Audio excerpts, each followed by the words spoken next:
मनुष्य की कीमत। लोहे की दुकान में अपने पिता के साथ काम कर रहे एक बालक ने अचानक ही अपने पिता से पूछा, पिताजी, इस दुनिया में मनुष्य की क्या कीमत होती है? पिताजी एक छोटे से बच्चे से ऐसा गंभीर सवाल सुनकर हैरान रह गए। फिर वे बोले, बेटे, एक मनुष्य की कीमत आंकना बहुत मुश्किल है, वो तो अनमोल है। बालक, क्या सभी उतना ही कीमती और महत्वपूर्ण है? पिताजी, हाँ बेटे। बालक कुछ समझा नहीं। उसने फिर सवाल किया, तो फिर इस दुनिया में कोई गरीब तो कोई अमीर क्यों है? किसी की कम रिस्पेक्ट तो किसी की ज्यादा क्यों होती है? सवाल सुनकर पिताजी कुछ देर तक शांत रहे और फिर बालक से स्टोर रूम में पड़ा एक लोहे का रॉड लाने को कहा। रॉड लाते ही पिताजी ने पूछा, इसकी क्या कीमत होगी? बालक, 200 रुपए। पिताजी, अगर मैं इसके बहुत से छोटे छोटे कील बना दूं तो इसकी क्या कीमत हो जाएगी? बालक कुछ देर सोचकर बोला, तब तो ये और महंगा बिकेगा, लगभग 1000 रुपए का। पिताजी, अगर मैं इस लोहे से घड़ी के बहुत सारे स्प्रिंग बना दूं तो? बालक कुछ देर गणना करता रहा और फिर एकदम से उत्साहित होकर बोला, तब तो इसकी कीमत बहुत ज्यादा हो जाएगी। फिर पिताजी उसे समझाते हुए बोले, ठीक इसी तरह मनुष्य की कीमत इसमें नहीं है कि अभी वो क्या है,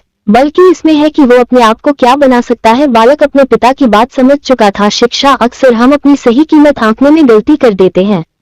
हम अपनी वर्तमान स्थिति को देखकर अपने आप को बेकार समझने लगते हैं, लेकिन हम में हमेशा अथाह शक्ति होती है।